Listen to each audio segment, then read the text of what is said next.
Hello students.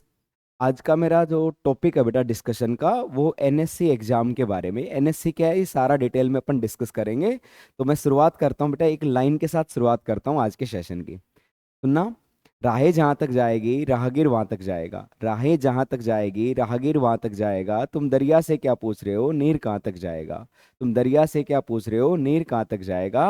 खींच धनु की डोर साध निशाना मंजिल का, बाद में देखेंगे तीर कहाँ तक जाएगा। तो अभी आपका काम क्या बेटा, फॉर्म अप्लाई करना है, प्रिपरेशन करनी है, रिजल्ट की चिंता नहीं करनी है।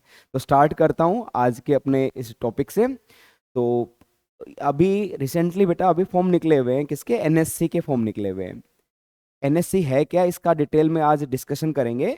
एनएससी क्या है बेटा, ये नेशनल स्टैंडर्ड एग्जामिनेशन है। ये फिजिक्स में, केमिस्ट्री में भी आप अप्लाई कर सकते हो, बायोलॉजी के लिए भी है, एस्ट्रोनॉमी के लिए भी है बेटा। ये है क्या, ये जो इंटरनेशनल ओलंपियाड होते हैं बेटा उसका फर्स्ट स्टेप है।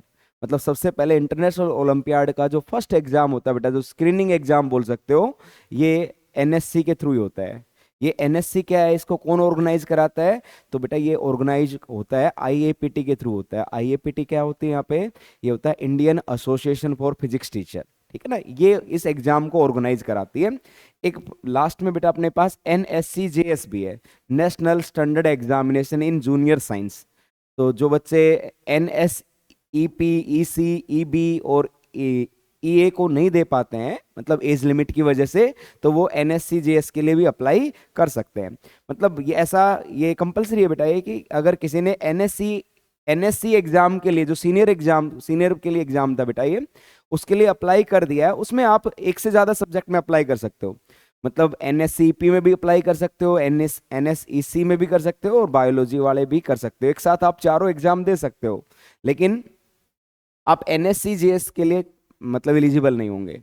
एनएसईजेएस कौन दे सकता है, जो इसको अप्लाई नहीं कर पाएगा बेटा इन एग्जाम्स को, वो एनएससीजेएस के लिए एलिजिबल हो जाएगा। इसकी भी क्राइटेरिया क्या है वो डिस्कस करते हैं बेटा ये। तो सबसे पहले कि एनएससी क्या है, तो ये नेशनल स्टैंडर्ड एग्जामिनेशन है बेटा। इसके बेनिफिट्स क्या है, ये एक तो इंडिया लेवल का एग्जाम है बेटा ये, जो स्टूडेंट्स की कॉन्सेप्चुअल अंडरस्टैंडिंग को समझने समझने की कोशिश करता है बेटा। लॉजिकल रीजनिंग, है ना, प्रॉब्लम सॉल्विंग एबिलिटी, और ये एप्लीकेशन बेस्ड होता है। ये एनसीईआरटी या ये बोल दूं रोट लर्निंग का एग्जाम नहीं है बेटा। इसमें आपको अपने जो कॉन्सेप्ट्स हैं उनके कॉन्सेप्ट्स की एप्लीकेशन बेस्ड क्वेश्चंस की यहाँ पे आपकी क्या होती है, परख होती है। इसके बाद आता है अपने पास यहाँ पे, तो ये दो, मतलब दो ग्रुप के लिए हो गया बेटा। एक तो कौन सा हो गया, सीनियर के लिए, दिखाई दे रहा है ना आपको। एक तो एनएससी सीनियर के लिए हो गया, 11th 12th और 10th क्लास के बच्चे बेटा यहाँ पे एलिजिबल होते हैं ना, 10th क्लास वाले। और जूनियर के लिए हो गया, 8 9 10th के लिए हो गया। इसमें देखो डेट ऑफ बर्थ का क्राइटेरिया क्या है यहाँ पे सीनियर के लिए, तो 1 जुलाई 2007 से 30 जून 2012 के बीच में होगा बेटा ये, ठीक है। मतलब 1 जुलाई 2007 से लेके 30 जून 2012 के बीच में जिसकी डीओबी है, वो एनएससी सीनियर के लिए अप्लाई कर सकता है बेटा, वो एलिजिबल है। और जूनियर की अगर बात करें तो इसमें 8 9 10th क्लास के बच्चे एलिजिबल हैं। और यहाँ पे जो डीओबी का क्राइटेरिया है वो 1 जनवरी 2012 से 31 दिसंबर 2013 के बीच में, ये दोनों डेट इंक्लूसिव है बेटा, 1 जनवरी भी और 31 दिसंबर 2013 वाले भी, ठीक है। और जूनियर के लिए जो सिलेबस है बेटा वो 10th क्लास तक का सिलेबस आता है बेटा, सीबीएसई सिलेबस रहेगा यहाँ पे। ये ऑलरेडी मैंने आपको बता दिया, जो एनएससी सीनियर वाला था बेटा ये एनएससी ईपी, ये क्या हो गया, national standard examination in physics, national standard examination in biology, national standard examination in chemistry and astronomy, और ये last one is junior science के लिए बेटा। इंपॉर्टेंट बात यह है कि ये ऑलरेडी मैंने बताया कि सीनियर एनएससी सब्जेक्ट के लिए अपीयर कर सकता है एक से ज्यादा स्टूडेंट, मतलब स्टूडेंट एक से ज्यादा एनएससी सब्जेक्ट है ना, जो चार अपने पास सब्जेक्ट है उनके लिए एक से ज्यादा के लिए अप्लीकेबल है बेटा, वो अप्लाई कर सकता है। लेकिन एनएससी जेएस को सीनियर एनएससी के साथ नहीं दे सकते हैं, वो कंबाइन नहीं हो सकता बेटा। मतलब जिसने एनएससी ईपीईबी ईसी के लिए अप्लाई कर दिया तो वो जूनियर के लिए अप्लीकेबल नहीं होगा, चाहे उसकी डीओबी उस रेंज में आ रही हो, ठीक है। अह, बाकी ये 12th एनएससीपी वाला सिलेबस बेटा 12th सिलेबस होता है। और इसकी बात करें जूनियर के लिए, तो ये आपकी साइंस आती है, math physics chemistry biology, almost इनका इक्वल वेटेज होगा बेटा जूनियर साइंस के लिए। नेक्स्ट पॉइंट है बेटा, यहाँ पे एग्जाम पैटर्न की बात करते हैं। तो एग्जाम चाहे जूनियर का हो चाहे सीनियर का हो, एग्जाम 216 मार्क्स का बेटा, टोटल 60 क्वेश्चन आते हैं और इसमें दो पार्ट होते हैं।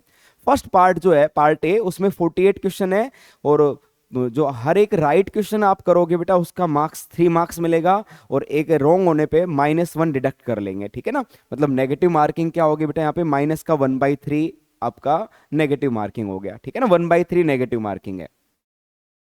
दूसरा जो पार्ट है उसमें 12 क्वेश्चन है बेटा पार्ट बी में, और 12 जो क्वेश्चन है वहां पे मल्टीपल आंसर हो सकते हैं कि क्वेश्चन के। मान लो कोई क्वेश्चन है इस पार्ट बी का, उसमें आंसर दो आंसर थे, मतलब 4 ऑप्शन है और आपके आंसर क्या है, 2 है।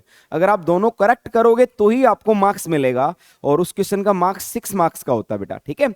इनके लिए कोई नेगेटिव मार्किंग नहीं है, इन 12 जो क्वेश्चन बच गए ना, इनके लिए कोई नेगेटिव मार्किंग नहीं है। टोटल 60 मार्क्स का पेपर होता है, सॉरी 60 क्वेश्चंस होते हैं, 216 मार्क्स का पेपर होता है बेटा ये। डेट्स की बात करें तो एस्ट्रोनॉमी वाले के लिए बेटा डेट 21 नवंबर है, टाइमिंग 2:30 से 4:30 रहेगा। और उसके बाद जो बाकी जो एग्जाम्स बच गए जूनियर वाले भी और जो आपके सीनियर वाले फिजिक्स केमिस्ट्री बायोलॉजी के, ये आपके 22 नवंबर को एग्जाम होगा। 22 नवंबर संडे है बेटा, और टाइमिंग अलग अलग टाइमिंग है, मतलब बच्चा जो स्टूडेंट है वो एक से ज्यादा एग्जाम दे सकता है। जैसे आप टाइमिंग देख पा रहे होंगे यहाँ पे, 8:30 to 10:30 फर्स्ट एग्जाम हो गया फिजिक्स का, फिर 1 आवर का ब्रेक है, 11:30 to 1:30, फिर 1 आवर ब्रेक 2:30 to 4:30, और 2:30 से 4:30 आपका ये जूनियर साइंस वाला भी होगा बेटा ये, ठीक है, 2:30 to 4:30 भी होगा ये। इसके बाद why should you appear for NSC, तो सबसे पहले इंटरनेशनल ओलंपियाड का बेटा पाथवे है, मतलब फर्स्ट स्टेप है स्क्रीनिंग का। ये स्कूल लर्निंग के बियॉन्ड है बेटा, यहाँ पे जो बच्चे जो जीट जेई नीट की तैयारी करते हैं तो उनसे भी डेप्थ नॉलेज में यहाँ पे क्वेश्चंस पूछे जाते हैं, और ये मोस्टली जो प्रैक्टिकल बेस्ड होते हैं बेटा, कॉन्सेप्चुअल अंडरस्टैंडिंग बेस्ड है, यहाँ पे क्वेश्चंस पूछे जाते हैं बेटा। इस पे problem solving national level competition है बेटा ये। और सबसे लास्ट में बेटा रिकॉग्निशन भी मिलती है इसमें, अगर आप सेंटर टॉप 10% बच्चों में से हो तो आपको सर्टिफिकेट मिलेगा, स्टेट टॉप 1% वाले बच्चे, ये अलग अलग क्राइटेरिया बेटा इसका, ठीक है। इसको फिर कभी एक नेक्स्ट वीडियो में डिस्कस करेंगे। तो स्टेज फर्स्ट के तो एनएससी लेवल एग्जाम हो गए, फिर उसके बाद स्टेज 2 पे बिठाइए आपके इंटरनेशनल ओलंपियाड होते हैं, जैसे कि बायो के लिए आईजीएसओ हो गया, केमिस्ट्री के लिए आईसीएच हो गया, इंटरनेशनल केमिस्ट्री ओलंपियाड, ऐसे ही एस्ट्रोनॉमी ओलंपियाड हो गया, फिजिक्स ओलंपियाड हो गया, और मैथ वालों के लिए बेटा आईएमएसओ होता है, ठीक है। फिर स्टेज 3 पे बेटा यहाँ पे आपकी क्या होती है, कंपटीशन एंड ट्रेनिंग इंटर्नशिप होती है यहाँ पे स्टेज 3 पे। फिर जो शॉर्ट लिस्ट हो जाते हैं बेटा ट्रेनिंग कैंप स्टेज 4 में चलता है, और फाइनल स्टेज क्या है, इंटरनेशनल ओलंपियाड कंपटीशन है। और ये भाई प्राइड की बात है बेटा, इंडिया के लिए भी, आपके लिए तो है ही प्राइड कि आप इंडिया को रिप्रेजेंट करोगे। लास्ट पॉइंट कि रजिस्ट्रेशन फीस, तो पर सब्जेक्ट के लिए बेटा 300 रुपीज रजिस्ट्रेशन फीस है। फाइनली पहुंचते हैं एंडिंग पे, ये ऑलरेडी मैंने बता दिया इसके बारे में। तो थैंक यू बेटा, आप लोगों ने इतने ध्यान से सुना होगा। और जिस भी सब्जेक्ट में आपका, साइंस के जिस भी सब्जेक्ट में आपका इंटरेस्ट है या मल्टीपल सब्जेक्ट में आपका इंटरेस्ट है, तो आप इस एग्ज़ाम को दो। एक अच्छा मतलब प्लेटफॉर्म है बेटा ये, आप अपने आप को भी जज कर पाओगे। और बेटर ऐसा नहीं कि आपको उस एग्ज़ाम को पास करने के लिए ही तैयारी करनी है, प्रिपरेशन करनी है। जैसे एक लाइन लिखा हुआ है यहाँ पे, मैं आपको दिखा देता हूँ, don't prepare just to clear an exam, prepare to become a better problem solver. I hope कि आप सभी ने समझा होगा इस बात को, और एंड करता हूँ बेटा, खुश रहो, मुस्कुराते रहो, जय हिंद, जय भारत।